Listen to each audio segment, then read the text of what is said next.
శ్రీవారి లడ్డూలో నెయ్యి కల్తీ అంశంపై వైసీపీ కూటమి మధ్య పొలిటికల్ ఫైట్ కొనసాగుతోంది. సిబిఐ సిట్ నివేదిక వైసీపీకి క్లీన్ చిట్ ఇచ్చినట్లు వైసీపీ నేతలు మాట్లాడుతున్నారని, సిట్ రిపోర్ట్ కల్తీ నిర్ధారించిందని వైవి సుబ్బారెడ్డి అంగీకరించారని ముఖ్యమంత్రి చంద్రబాబు అన్నారు. అయితే తాను చెప్పిన అబద్ధాలకు అనుకూలంగా నివేదిక కోసమే చంద్రబాబు కమిటీ వేసుకున్నారని వైసీపీ అధినేత జగన్ ఆరోపిస్తున్నారు.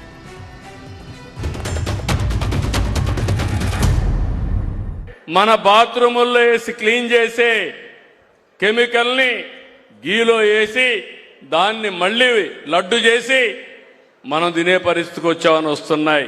అనిమల్ ఫ్యాట్ అయితే తక్కువ రేటు, అది కూడా కలిపారని ఎన్డీడీపీ రిపోర్ట్ ఇచ్చే పరిస్థితికి వచ్చింది.